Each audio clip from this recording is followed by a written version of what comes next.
The most unfortunate part of every win is no doubt the fact that, well, someone has to lose. While the rest of the world is celebrating, there's someone having the literal worst night of their life. But who cares about them? Oh, he won! He won!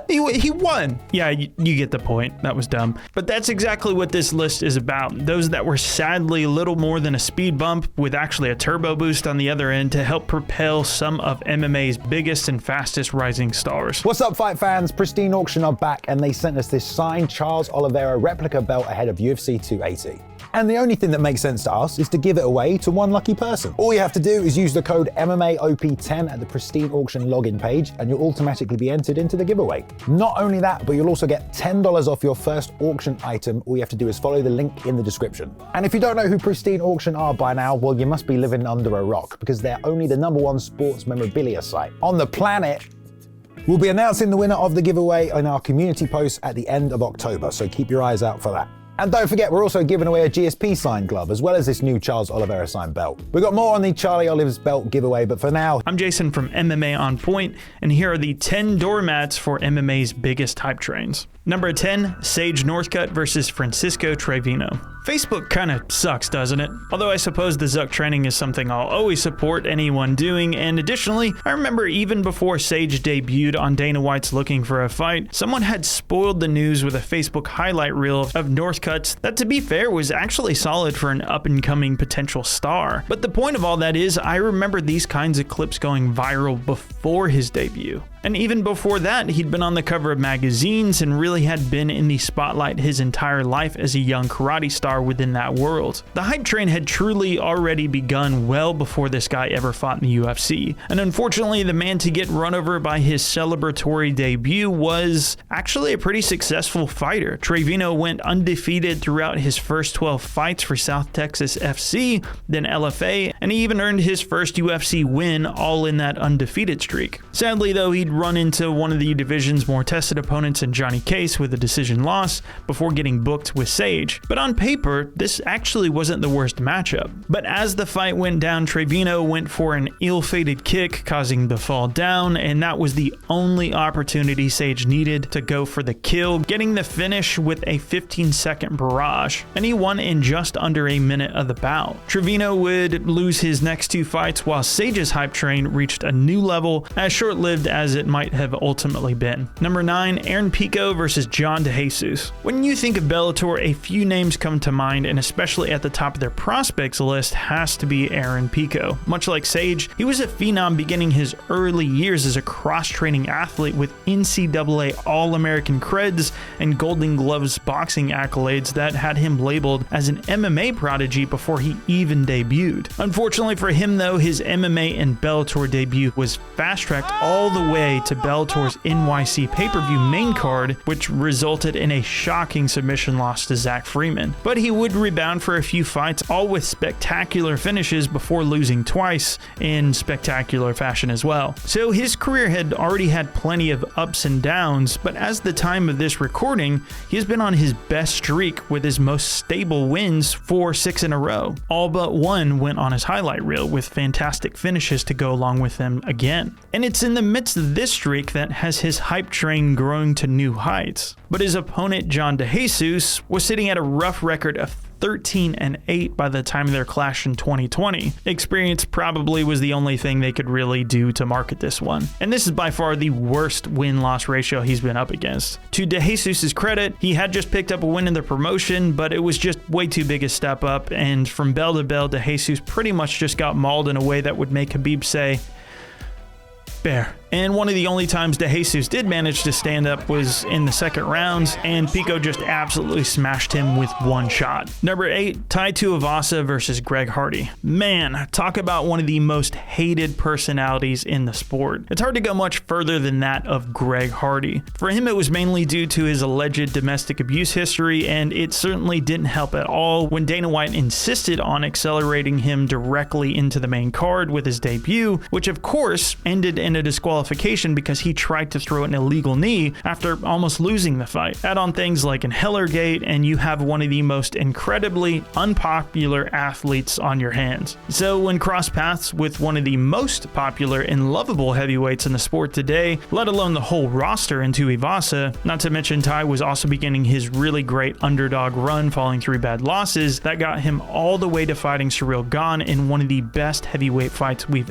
ever seen. So calling the crowd one-sided is an understatement. At one point, Hardy got a bit too aggressive after rocking Tai, and he got countered with a super heavy right-left combination that absolutely leveled him. So the crowd went predictably ballistic. His trademark shoey was all that was left to do. So yeah, this hype train got massively accelerated in this moment after slaying the big bad wolf. USADA approved. Number 7, Thomas Almeida versus Sean O'Malley. Let's give a ton of credit to Almeida here. At one point, he had a perfect career and was one of the very best prospects in the entire sport at 21-0, with nearly all of his wins by TKO or KO, with 16 total. That also included 3 back-to-back stopping wins in the UFC. The guy just looked like the next big thing back then. But then bad fortune came along when he actually got stopped himself in the first loss of his career against Cody Garbrandt. And while he would rebound with another stoppage win in his next fight, it would prove to be the last win of his entire career. It perhaps is a tale as old as the fight game. Some guys just completely change when they lose. And while he was on this subsequent losing streak of 3 in a row, the UFC decided to feed him to Sean O'Malley. Christ, that's a rough one. To be fair to Sean, he had just lost. Not lost.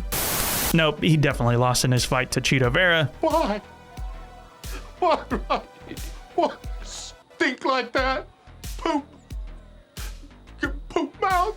Poop out of your mouth. I suppose they were looking to set up a bit of a rebound fight for O'Malley as their golden son, so it was what it was. Almeida would make it to the 3rd round, actually giving a decent account for himself, but would be spectacularly TKO'd in the 3rd. He has not fought since, while O'Malley's streak resumed and the hype train just took off once again. Number 6, CYBORG versus Leslie Smith. By 2016, when this fight happened, it's fair to say that CYBORG was a little more than a mere hype train. 16 fights, literally finished every single one of them but 2 of those fighters, and her only loss was literally her very first fight. After many years of the UFC resisting signing her and telling her she had to make 135 pounds, the 2 parties reached a bit of a compromise. They didn't want to open up a 145-pound weight class at that stage, and so instead they decided to put her at a catch weight of 140 pounds. This would turn out to be disastrous, as CYBORG's own vlogs had shown her grueling weight cuts and what it took to even get down that low. But this is how it started. And the woman tasked with welcoming her to the promotion was the 8-6 Leslie Smith. Not the greatest record, and she was essentially a bantamweight for her whole career, barring 1 fight at 145 at the time, and had even fought at 125, so she was definitely undersized here. But she did have a serviceable record, I guess, already having 2 fights in the UFC and having fought in Bellator and Invicta prior. And this is where you really saw the CYBORG hype train in full force for the first time, getting super loud cheers from her home audience in Brazil, and it felt like a real homecoming for once. So as you might guess, the fight was not competitive at all, and CYBORG just mowed straight through Smith on the feet before finishing on the ground. And the rematch 5 years later in Bellator went to a decision, but still just as one-sided. Number 5, Kimbo versus Tank Abbott. There was a time when Tank Abbott was one of the scariest guys in the UFC. Perhaps not the best record, but you knew he was always going to come for the knockout, and beyond that, he was known to be a pretty threatening guy outside of the cage, including against Big John McCarthy, you know, the famous referee. It wasn't his opponent, he just didn't like him. But it wasn't just him, it was McCarthy's wife as well. So that was the 90s. In the next millennium and decade was when Kimbo reached the scene with his backyard street fights that took over the early viral internet world. So pretty much immediately, MMA organizations were looking to cash in on it. Elite XC was the first promotion to throw some cash at him. Meanwhile, Tank Abbott had made a return to the UFC that resulted in losses for every fight he took in part during that run, and he'd essentially became a free agent with a recognizable enough name to just I guess throw in there with Kimbo in the main event. This was only Kimbo's second MMA fight, but despite the lack of training on the ground, that was never Tank Abbott's fight style anyway. I mean, he went for a trip, but it was very unsuccessful. And Kimbo absolutely murked the guy in 43 seconds after a few awkward warnings from the referee due to some hits to the back of the head, but it was legitimately easier than most of Kimbo's street fights. And this whole marketing scheme thing worked out. Even though it was on a premium subscription-only channel like Showtime, the two would pull over 500,000 viewers, and Kimbo would be the face of the company, all the way until the whole Seth Petruzzelli fiasco basically burned the company to the ground. Number 4, Bob Sapp versus Yoshihisa Yamamoto. A couple quick things to address here real quick. One, if you're a recent fan of MMA, Bob Sapp is known for squash matches, but I cannot emphasize enough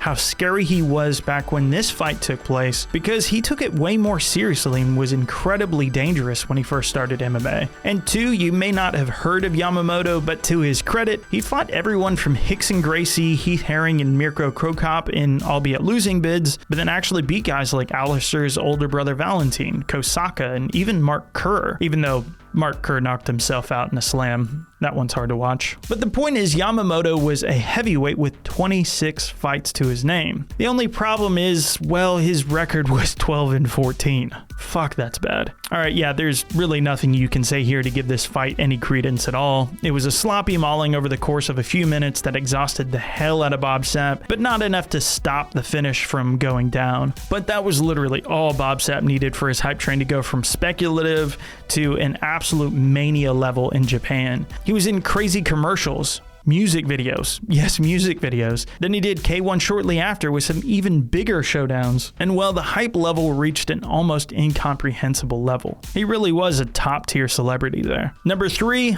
Gerald Meerschaert versus Khamzat Chimaev. This one hurts my soul a little bit, just because following the loss to Chimaev, Gerald Meerschaert has for the most part done very well in the UFC and has proven himself to be much bigger than that one loss. But the truth is, he was the third fight in Khamzat's UFC career, and while Chimaev dominated his other opponents, Rhys McKee was undersized. John Phillips was 1-4 in the promotion, but Meerschaert was a solid veteran of the UFC with wins over guys like Devin Giles, Deron Winn, but then it was also up a weight class, and one of the things that GM3 was best known for was actually his submission game. He could seemingly throw up a credible threat with the right opportunity on the ground against a super aggressive wrestler if he actually had the chance. But of course, the way he lost would make this one much more significant than even all of that. Khamzat, while being capable of devastating KOs like he earned in Brave, hadn't really shown that to the much wider audience that the UFC entertains. So when Khamzat turned his lights out with a super quick right hand along the cage to a guy like that, I think Dana's head actually exploded. I mean, I think it really did. So did the commentary booths. Hell, so did mine. It basically sent this hype train into hyperdrive. Number 2, Conor McGregor versus Dennis Siver. If you've ever looked into the career of Dennis Siver, it's pretty fair to say that it's a bit underrated. We've talked about this one on the channel in the past, but the guy did have wins over top prospects like George Shadoropoulos when he was on a hype train of his own. Other staples in the era like Matt Wyman or Spencer Fisher. He was a solid competitor, but when he was booked against Conor McGregor in 2015, well, there was a collective eye roll in the whole MMA community. This was literally the fight after he'd beaten the number 5 ranked Dustin Poirier. Holloway was before that as well. And this was set to be a title shot eliminator for Conor. It just didn't make any sense at all. This was a top form, top motivated, and deadly effective version of McGregor that pretty much ripped straight through the guy. Joe Rogan was even saying things about how McGregor might be as special as he says he is. But the truth is, most people were hyped enough to see him versus Aldo anyway, and the cage-side confrontation at the end was just icing on the cake. This all sped up the hype train enough to easily propel him directly to the title, despite who the win was against. He wouldn't get Aldo as it turns out because of the last-minute injury, but McGregor sold almost 1 million pay-per-view buys against Mendes despite the last-minute replacement. And number 1,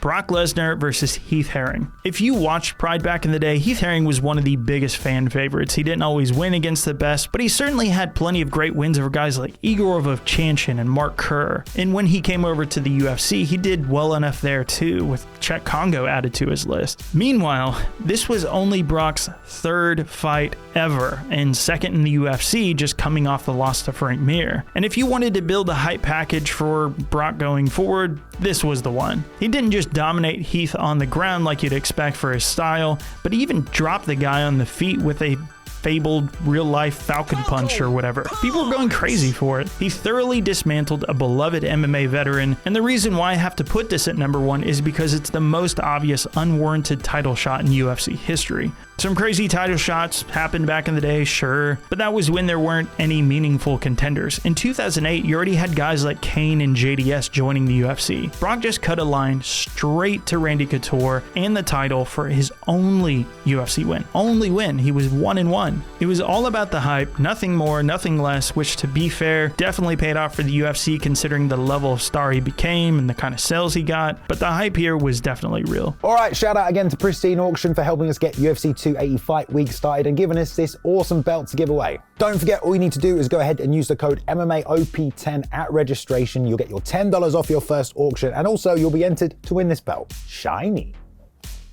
Anything you buy on their website comes with a certificate of authenticity by the most reputable authenticators. This means you can get your hands on authentic UFC signatures from your favorite UFC athletes. There's more information about the giveaway in the description down below if you want to get involved. Thanks for watching, guys. We'll see you in the next one. Speaking of hype, is everybody hyped to see my boy Luke Taylor?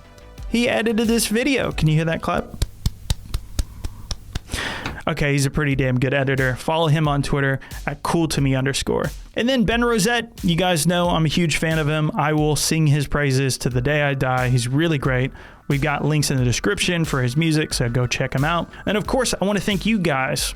Be sure to like and subscribe because you guys know how much it helps this channel out. But I want to get your thoughts on this. There are a lot of fighters throughout history that have kind of been on this insane ascendancy, and sometimes it just takes one win to propel them through the stratosphere. So yeah, tell me who you would have put on here, who you disagree with. Tell me how I'm wrong. Let's talk about it in the comments. And in the meantime, I'll see you guys on Twitter or elsewhere. Have a good day.